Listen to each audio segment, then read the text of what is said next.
Hello students, welcome to my channel. आज मैं आपको एचसीएफ सिखाऊंगा, हाईएस्ट कॉमन फैक्टर। एचसीएफ का मतलब क्या होता है? Highest common factor. ये हमारा 6th क्लास में भी यूज होता है और 10th क्लास में भी यूज होता है। तो हम बात करेंगे एचसीएफ। एचसीएफ एचसीएफ का मतलब होता है हाईएस्ट कॉमन फैक्टर, या इसका दूसरा नाम है जीसीडी। यानी इसका दूसरा नाम क्या है? Greatest common divisor. इसका फुल फॉर्म क्या हो गया? हाईएस्ट कॉमन फैक्टर और जीसीडी इसका सेकंड नाम है। जीसीडी भी कहते हैं इसे। इसका नाम है greatest common divisor. Greatest common divisor,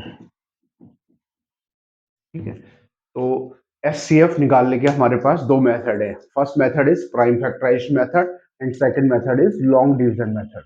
first method हमारा है प्राइम फैक्टराइजेशन मेथड और सेकंड है लॉन्ग डिवीजन मेथड। तो आज मैं आपको इस वीडियो में पहला ही मेथड सिखाऊंगा, long division prime factorization method सिखाऊंगा आज। लॉन्ग डिवीजन नेक्स्ट वीडियो में सिखाऊंगा। तो सबसे पहले हम बात करते हैं प्राइम फैक्टराइजेशन मेथड। तो एचसीएफ का मीनिंग क्या होता है? हाईएस्ट कॉमन फैक्टर, यानी कि जो अगर हमारे पास दो नंबर दिए तो दो नंबर में जो कॉमन वैल्यू है उसे कहा जाता है। जो कॉमन फैक्टर है उसमें दो वैल्यू है तो दोनों में जो कॉमन फैक्टर है, थ्री वैल्यूज है तो थ्री में जो कॉमन वैल्यू है उसे क्या कहा जाता है? एचसीएफ कहा जाता है। तो आपको मैं एग्जांपल से एक्सप्लेन करता हूँ, दो एग्जांपल से एक्सप्लेन करता हूँ। तो दो एग्जांपल ले लेता हूँ मैं। सबसे पहले फर्स्ट एग्जांपल बात करता हूँ। हमें एचसीएफ निकालना है। Find the HCF of find the HCF of 144 and 198। Suppose हमें निकालना है एचसीएफ किसका? 144 और 198 का एचसीएफ निकालना है, एचसीएफ, ठीक है। तो प्राइम फैक्टराइजेशन में सबसे पहले हम इसके प्राइम फैक्टराइजेशन कर देंगे दोनों के अलग अलग। 198 तो अब सबसे पहले हम इसे 2 से करेंगे। ये सभी को आता होगा। 2 से करेंगे, 2 7 जा 14, 2 2 जा 4। 2 से करेंगे, 2 3 जा 6, 2 6 जा 12। 2 से करेंगे 18, 2 से करेंगे 9, 3 into 3 एंड 3 1 जा 3। इसी तरह से हम 198 के करेंगे। 198 से 2 से काटेंगे, 2 9 जा 18, 2 9 जा 18, 3 से काटेंगे, 3 3 जा 9, 3 से काटेंगे, 3 1 जा 3 और 11 प्राइम नंबर है अपनी टेबल में। तो ये हमने इनके सबसे पहले प्राइम फैक्टराइजेशन कर ली है। तो अब हम क्या करेंगे? 144 के क्या क्या फैक्टर बने हैं हमारे पास? 2 मल्टीप्लाई 2 मल्टीप्लाई 2 मल्टीप्लाई 2। कितने टाइम्स है 2? 4 टाइम्स 2 है और 3 टाइम्स 2 टाइम्स 3 है। तो ये हमारे 144 के फैक्टर हो गए। इसी तरह से हमने 198 के करे। 2 मल्टीप्लाई 3 मल्टीप्लाई 3 मल्टीप्लाई 11। अब फैक्टर करने के बाद हमें देखना है कि इन दोनों में कॉमन वैल्यू क्या है। जो इन दोनों में कॉमन वैल्यू होगी वही हमारा एचसीएफ होगा। तो हमारा क्या हो गया? एक 2 कॉमन हो गया, तो हमारा एचसीएफ क्या हो जाएगा? दो बार नहीं लिखना है, ये कॉमन है तो इसे एक ही बार लिखना है। इन दोनों में से एक 2 लेना है। एक तो 2 कॉमन हो गया, एक 3 कॉमन हो गया और एक और 3 कॉमन हो गया। तो हमें दो बार नहीं लिखना है, ये दोनों कॉमन है तो एक ही बार लिखना है। इसे दो बार नहीं लिखेंगे, तो इसे एक ही बार लिखना होता है। तो अब इसे मल्टीप्लाई करेंगे, 9 into 2 18। तो the HCF of 144 and 198 is 18। तो एचसीएफ ऑफ 144 और 198 क्या हो गया हमारे पास? 18 आ गया। आई होप सभी को क्लियर हो गया होगा। एक मैं दूसरा एग्जांपल ले लेता हूं जिसमें हमें एचसीएफ निकालना है।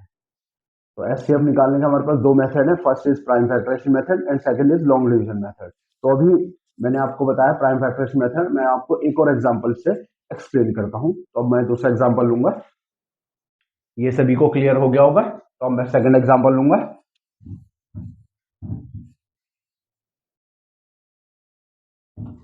अब सेकंड एग्जांपल ले लेते हैं हम, कोई सा भी नंबर ले लेते हैं। सपोज मैंने ले लिया 396 एंड सेकंड एग्जांपल ले लेता हूँ 396 एंड 400 ले लेते हैं। सपोज 396 एंड 400 में हमारा एचसीएफ क्या है? Prime factorization method. तो मैं आपको प्राइम फैक्टराइजेशन मेथड बता रहा हूँ। तो सबसे पहले हम 396 और 400 के हम फैक्टर्स कर लेते हैं। तो उसे 2 से काटेंगे, 1 2 9 जा 18, 1 कैरी, 2 8 जा 16। 2 से काटेंगे, 2 9 जा 18, 1 कैरी, 2 9 जा 18। 3 से करेंगे, 3 3 जा 9, 3 3 जा 9। 3 से करेंगे, 3 1 जा 3 1 जा एंड 11 से करेंगे। तो ये हो गए हमारे 396 के फैक्टर। 400 के करेंगे, 2 से करेंगे, 2 इंटू टू, 2 वन जा, 2 से करेंगे 2 5, 2 25 एंड 5 5 एंड 5। तो ये हमने कर लिए इनके प्राइम फैक्टराइजेशन कर दिया। तो अब हम लिखते हैं 396। तो 396 क्या हो गया हमारे factor, 2 multiply 2 multiply 3 multiply 3 into 11, ये हो गया। एंड 400 के हमारे हो गए, 2 हमारे कितने टाइम्स है, 1 2 3 एंड 4 टाइम्स, एंड 5 हमारा है 2 टाइम्स। ठीक है, तो अब अब देखेंगे हम इसमें कॉमन वैल्यू क्या है। तो देख, फर्स्ट वन इज, एक 2 कॉमन हो गया, तो हमारा एस सी एफ क्या हो जाएगा, S C F equal to 2। एक 2 कॉमन हो गया, एक और 2 कॉमन हो जाएगा, दो 2 एंड बस दो ही नंबर हमारे पास कॉमन है, 2 इंटू 2, तो S C F is equal to 4। तो the S C F of 396 and 400 क्या हो गया हमारे पास, 4। तो एच सी एफ मीन्स होता है जो कॉमन वैल्यू, तो इन दोनों में कॉमन वैल्यू क्या आ रही है, 2 बार 2 आ रही है, तो 2 मल्टीप्लाई 2 4। तो ये होता है प्राइम फैक्टराइजेशन मेथड से एच सी एफ फाइंड करना। तो आप जितना प्रैक्टिस करेंगे आपका इंप्रूव होगा। तो आपकी बुक में बहुत सारे क्वेश्चंस होंगे, एनसी कोई एनसीईआरटी से कर रहा होगा, कोई आरएस से कर रहा होगा, कोई दूसरी बुक से कर रहा होगा, तो आप प्रैक्टिस करेंगे तो उससे आपको क्लियर हो जाएगा। एच सी एफ मतलब होता है कॉमन। अगर सपोज किसी दो नंबर में कोई भी वैल्यू कॉमन नहीं आती तो उसका एस सी एफ 1 होता है, क्योंकि 1 सभी का फैक्टर होता है। अगर कोई भी वैल्यू कॉमन नहीं आ रही है सपोज, तो उसका एस सी एफ क्या होता है, 1 होता है। जैसे प्राइम नंबर होता है, प्राइम नंबर में कोई भी वैल्यू कॉमन नहीं आती है तो उसका एस सी एफ 1 होता है। S C F of two prime number is always 1। I hope सभी को क्लियर हो गया होगा। तो नेक्स्ट वीडियो में आपको मैं लॉन्ग डिविजन मेथड सिखाऊंगा। Okay, thank you.